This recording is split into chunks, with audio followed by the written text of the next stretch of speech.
What does it mean to say goodbye to a figure who shaped not just your life, but an entire era? For Princess Anne, the passing of Queen Elizabeth II was not only the loss of her beloved mother, but also the end of a reign that defined modern Britain. As the world mourned the iconic monarch, Anne stood at the center of a deeply personal and public farewell, carrying the weight of tradition, duty, and love with unmatched grace. Her every step during the Queen's final journey, from Balmoral to Windsor, spoke of devotion and unyielding respect. How did Princess Anne's actions reflect her unique bond with the Queen? What moments during this journey revealed the strength and humanity of the royal family? And how does this farewell define the legacy of a monarch and her steadfast daughter? Let's get into these heartbreaking and emotional details. On the morning of September 8, 2022, a quiet unease filled Balmoral Castle. Inside its historic walls, Queen Elizabeth II lay surrounded by family, her reign of over 70 years coming to a solemn close. It was a moment steeped in history, yet profoundly intimate. Among those present was her only daughter, Princess Anne, a figure often regarded as steadfast and no-nonsense, now facing a deeply personal loss. As news of the Queen's deteriorating health filtered through the media, the world watched with bated breath. For the royal family, however, these were moments of quiet grief, far removed from public scrutiny. Anne remained a constant by her mother's side, fulfilling a role she had embraced for decades: loyal companion, confidant, and unwavering supporter. The relationship between the Queen and her daughter had always been uniquely close, built on mutual respect and a shared sense of duty. In these final hours, it was Anne who stood as her mother's steady presence. The announcement came in the late afternoon. Queen Elizabeth II had passed away peacefully at Balmoral. The weight of the moment was felt not just in the United Kingdom, but across the globe, as tributes poured in for a monarch who had shaped an era.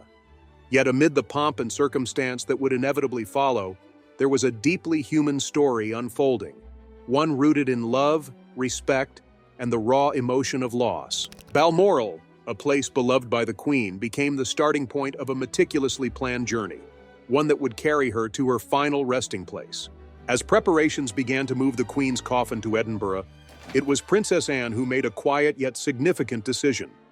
She would accompany her mother every step of the way, ensuring the Queen would not be alone in death, just as she had been surrounded by family and life. It was a decision that spoke volumes about Anne's character, dutiful and deeply devoted. The days that followed were marked by somber choreography. On September 11th, the Queen's coffin began its journey, departing Balmoral for Edinburgh.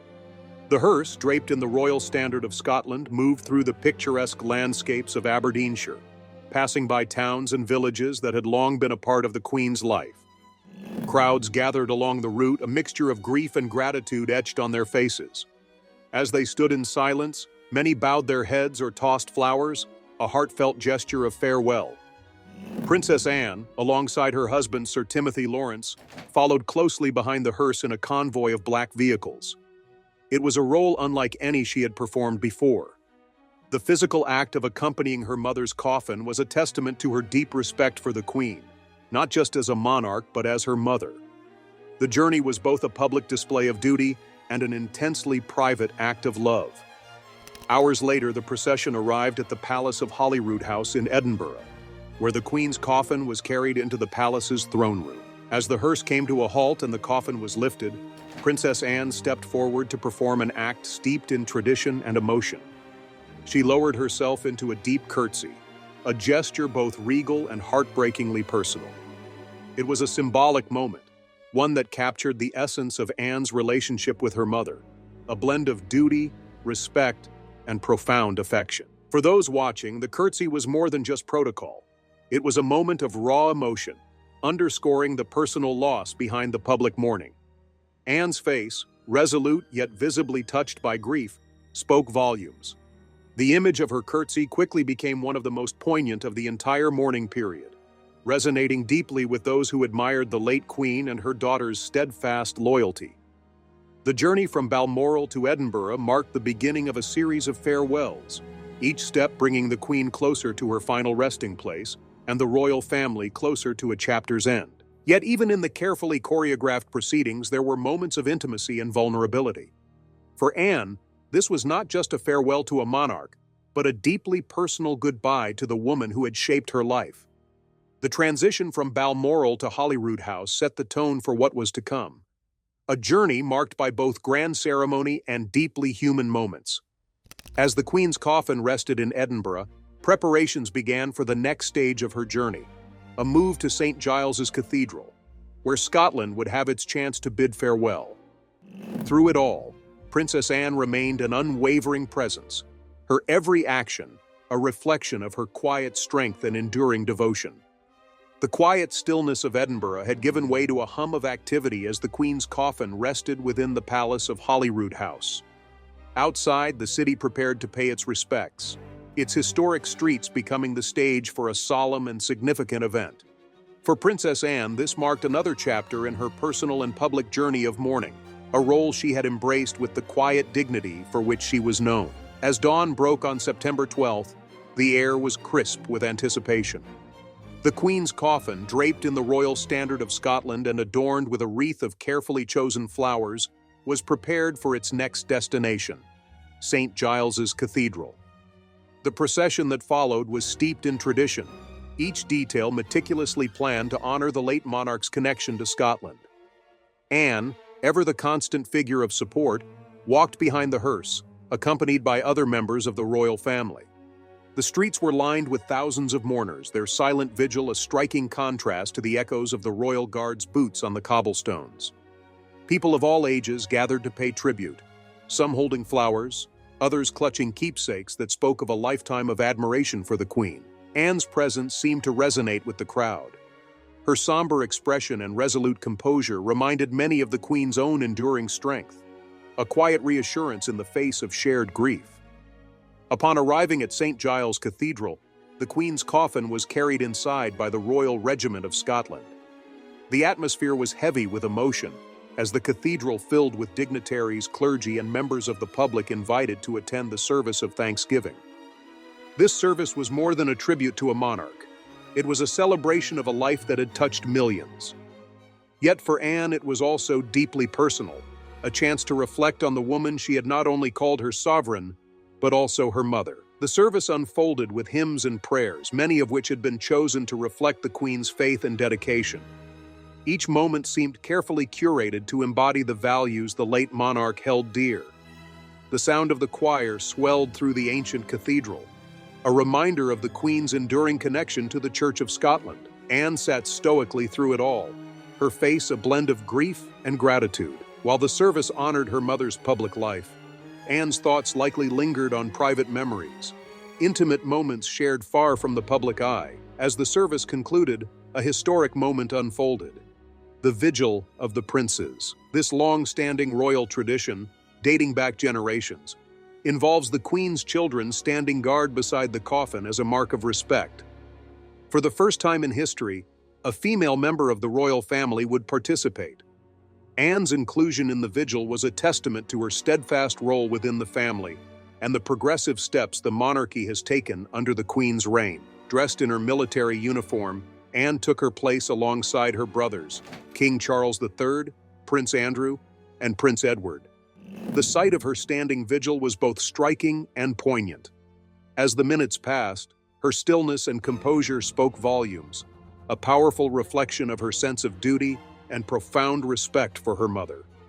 The silence within the cathedral was matched only by the reverence of those watching from afar. Outside the cathedral, the line of mourners stretched for miles, a testament to the deep connection the Queen had fostered throughout her reign. The people waited patiently, some for hours, for a chance to file past the coffin and pay their final respects. Each face told a story of admiration, love, and grief. For many, the sight of Princess Anne standing guard was particularly moving, symbolizing the continuity of strength and dedication within the royal family. As the vigil came to an end, Anne stepped back from her position, her movements deliberate and precise. The weight of the moment was evident not just in her posture but in the solemn way she regarded the coffin. For her, this was not simply a ceremonial act but an expression of unwavering love and devotion, a daughter's final gift to her mother. The events at St. Giles's Cathedral were a profound chapter in the Queen's final journey, blending the grandeur of royal tradition with deeply human moments. For Anne, it was another step in her grieving process, one that demanded immense strength and composure. As the royal family prepared for the next stage of the journey, the move to London, the sense of loss felt by both the family and the nation was palpable. In the coming days, Anne would continue to accompany her mother's coffin, her role shifting from private mourner to public figure once again. The transition to London marked the beginning of a new phase, one that would bring the Queen closer to her final resting place. Yet through every step, Anne's presence remained constant, a steady beacon of love and respect, echoing the values instilled in her by the mother she now mourned. As the solemn vigil at St. Giles Cathedral came to a close, the reality of what lay ahead began to settle over the royal family. For Princess Anne, the journey was far from over. The Queen's coffin was now destined for London, where the nation's capital would have its turn to bid farewell to the monarch who had shaped modern Britain. The transition was a poignant one, marked by a blend of intimate family moments and the grandeur of royal tradition. On the morning of September 13th, as the coffin was gently placed aboard a Royal Air Force aircraft, the weight of history was palpable.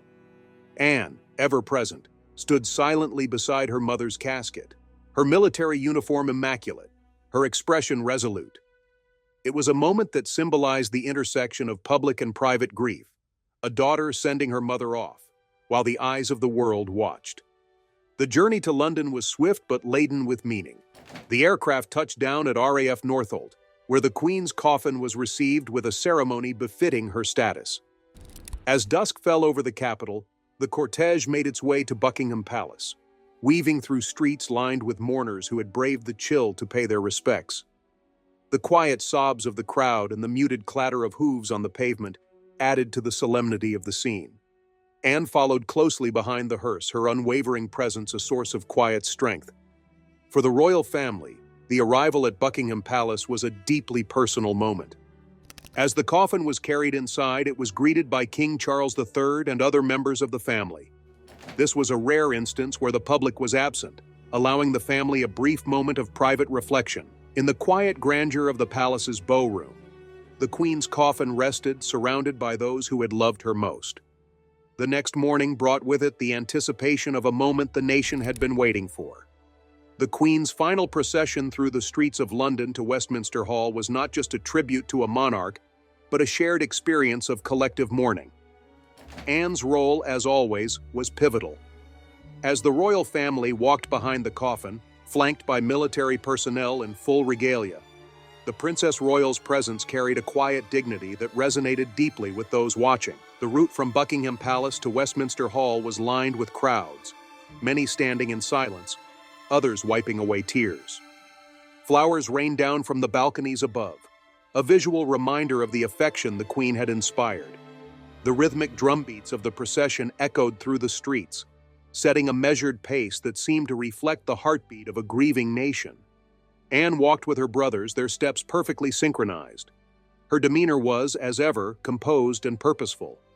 Yet, for those observing closely, there was an unmistakable weight in her expression, a mix of sorrow and pride that needed no words to convey.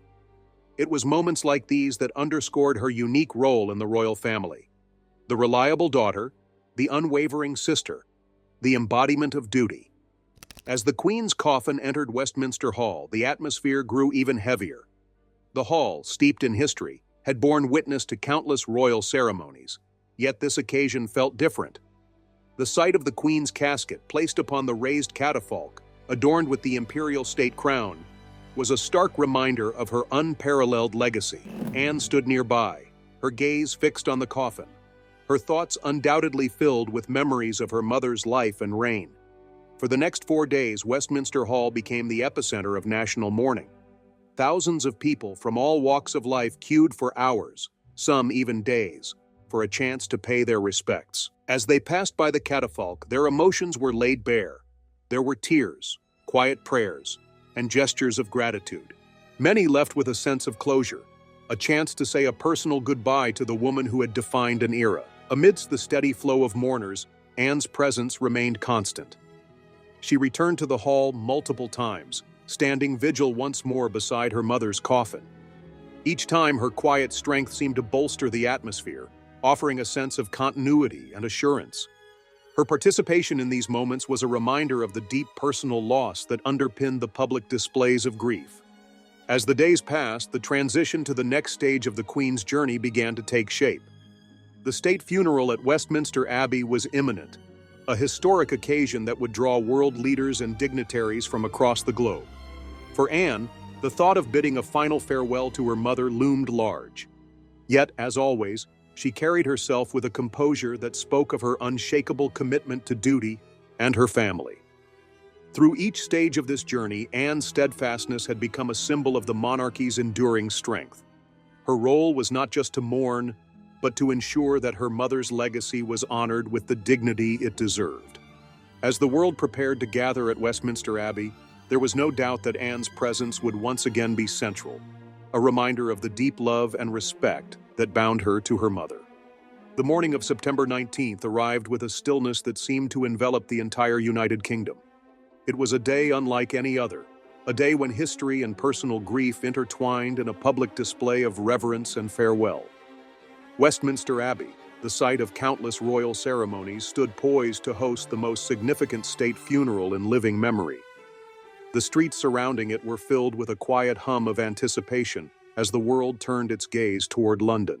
Inside Westminster Hall, the Queen's coffin rested on the raised catafalque, its solemn presence drawing final tributes from those who had waited through the night to pay their respects. The line of mourners stretched for miles, an extraordinary testament to the profound impact of Queen Elizabeth II's reign.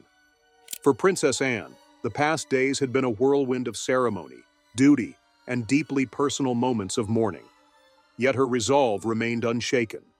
As the royal family gathered to accompany the coffin on its final journey to Westminster Abbey, Anne stood among them, her military uniform a symbol of her lifelong dedication to service. The procession was one of extraordinary grandeur, with the Queen's coffin flanked by guards and carried on the state gun carriage of the Royal Navy. The rhythmic beats of drums and the solemn strains of bagpipes created an atmosphere both majestic and heart-wrenching. Anne's place in the procession alongside her siblings reflected her unwavering presence throughout these ceremonies. Her steps were measured, her posture resolute. The weight of the moment was palpable, yet her composure served as a quiet anchor for those around her. Behind her public stoicism lay a depth of grief that needed no outward display. It was evident in the care with which she performed each duty and in the silent strength she exuded.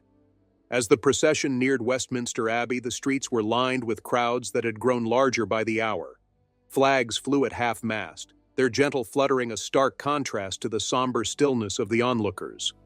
Flowers and messages of condolence adorned the barriers, tokens of a nation's love and respect for its queen. The carriage slowed as it approached the grand entrance of the Abbey, its ancient doors opening to receive the coffin for one final ceremony. Inside the Abbey, the atmosphere was one of reverence. World leaders, foreign dignitaries, and representatives from across the Commonwealth filled the pews, their presence underscoring the global significance of the occasion. Yet amid the grand spectacle, there was an undeniable intimacy, a sense that this was not just the farewell of a monarch, but of a mother, grandmother, and great-grandmother deeply loved by her family. Anne took her place alongside her siblings as the service began. The sound of the choir filled the Abbey, their voices soaring to the vaulted ceilings in hymns that celebrated the Queen's life and faith. Eulogies spoke of her unwavering dedication to her people, her remarkable resilience, and the quiet humility that had defined her reign. Each word seemed to carry a dual meaning, resonating not just with the nation, but with the family sitting in quiet reflection. For Anne, the service was a moment of profound duality. It was a final tribute to her mother's unparalleled legacy, but it was also deeply personal, a chance to say goodbye in a way that transcended words. Her face, calm and composed, bore the unmistakable weight of loss. Yet her presence radiated strength, a reminder of the values her mother had instilled in her: duty, grace, and resilience. As the service concluded, the Queen's coffin was carried out of the Abbey, the family following closely behind. The procession wound its way through the streets of London, past landmarks that had borne witness to the Queen's extraordinary reign. From Westminster to Hyde Park, the journey was one of collective mourning, with the sound of muffled drums and the steady cadence of marching feet creating an almost meditative rhythm. The final destination was Windsor Castle, where the committal service at St. George's Chapel awaited. For Anne, this was a return to a place filled with memories, a place where family gatherings, celebrations, and moments of quiet reflection had taken place over the decades. The journey to Windsor was both literal and symbolic, a transition from the public farewell to a more intimate goodbye. As the cortege entered the gates of Windsor, the atmosphere shifted. The crowds, though still large, felt closer, more personal. The Queen's coffin was carried into St. George's Chapel, its familiar stone walls providing a fitting backdrop for the committal service. The royal family took their places in the pews, their faces etched with emotion as prayers were said and hymns sung. The moment came for the Queen's coffin to be lowered into the royal vault. The finality of the act heavy with meaning, Anne's gaze remained fixed, her expression one of quiet reflection. It was here, in the sanctuary of St. George's Chapel, that her mother would find her final resting place, alongside her beloved Prince Philip. As the service drew to a close, Anne rose with the rest of the family, her movements deliberate and composed. She approached the coffin one last time, lowering herself into a deep curtsy. The gesture, simple yet profound, was a culmination of the journey she had undertaken, one of love, respect, and unyielding devotion. It was a farewell that spoke volumes, not just of her loss, but of the enduring bond between mother and daughter. As the congregation began to disperse and the chapel grew quieter, Anne lingered for a moment, her thoughts her own. The journey had been long and arduous, marked by moments of public duty and private grief. Yet through it all, her presence had been a beacon of strength, a reflection of the very qualities her mother had embodied throughout her reign. It was an end, but also a beginning, a reminder that the legacy of Queen Elizabeth II would live on, not just in history books, but in the hearts of those who loved her most. As the day drew to a close at Windsor, the finality of Queen Elizabeth II's passing settled over the royal family and the nation. The committal service at St. George's Chapel marked the end of a meticulously planned series of ceremonies, each imbued with tradition and reverence. For Princess Anne, however, the journey did not feel complete. The quiet corridors of Windsor Castle echoed with memories of her mother, a figure who had been both her monarch and her guiding light. The Queen's reign had spanned decades, shaping the identity of a nation and influencing generations. Yet in these final days, it was the personal relationships behind the crown that had come into focus. Anne's devotion to her mother had always been steadfast, but the public display of her commitment during this period revealed a profound bond that transcended royal duty. Through every procession, every ceremony, and every curtsy, Anne had carried her grief with grace, embodying the values her mother had championed. The hours after the committal service were quieter, offering the royal family a moment of respite. Within the private quarters of Windsor Castle, Anne reflected on the journey that had brought them here. Her thoughts lingered on the countless moments she had shared with her mother, from formal engagements to private conversations in which the Queen's wisdom and humor had shone through. These were the memories that would sustain her in the days ahead, as the family adjusted to a new chapter without the matriarch who had anchored them. Yet even in this stillness, the echoes of duty remained. For Anne, the days following her mother's funeral were filled with gestures of gratitude toward the public who had mourned alongside them. Letters of condolence poured in from around the world, each one a testament to the Queen's unparalleled impact. Anne, with her characteristic efficiency and dedication, took time to read many of these messages, finding comfort in the shared sorrow and admiration expressed by strangers and dignitaries alike. As the public mourning period came to an end, Anne turned her attention to the legacy her mother had left behind. Queen Elizabeth II's life was one of extraordinary milestones, and her influence extended far beyond the borders of the United Kingdom.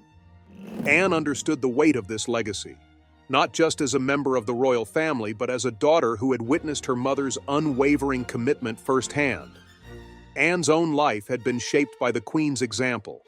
From an early age, she had observed her mother's tireless dedication to duty, her unflinching sense of responsibility, and her ability to navigate even the most challenging moments with dignity. These lessons had guided Anne through her own public life, shaping her as a royal who was respected for her hard work and no-nonsense demeanor. Now, as she stepped into a new phase of her life, these qualities would continue to define her role within the family and beyond. In the weeks that followed, Anne found herself returning to Balmoral, the place where her mother had spent her final days. The estate, with its sweeping landscapes and quiet solitude, offered a sense of peace that was difficult to find elsewhere. For Anne, it was a place of reflection, a chance to process the events of the past weeks and to reconnect with the memories of her mother that seemed to linger in every corner. Walking through the familiar grounds, Anne was reminded of her mother's love for the simple pleasures of life.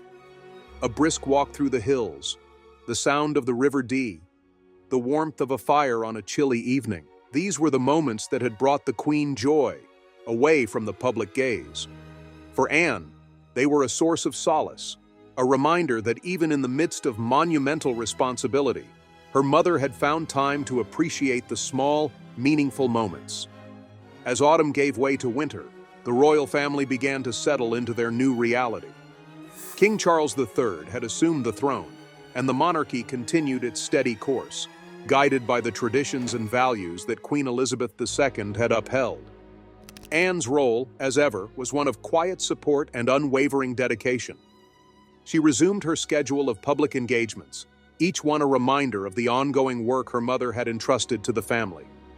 Yet, even amidst the return to routine, Anne carried her mother's memory with her. It was in the small gestures, the way she greeted members of the public, the thoughtful words she shared during speeches, that her mother's influence was most evident. Anne's curtsy at Holyrood House, her vigil at St. Giles, her steadfast presence during every step of the Queen's journey, these moments had etched themselves into the collective memory, a testament to the depth of her love and respect. For the nation, the months that followed were a time of reflection and adjustment. Queen Elizabeth II's passing marked the end of an era, but her legacy continued to inspire. The strength and composure shown by Anne during this period resonated deeply with the public, offering a sense of continuity and reassurance in a time of change.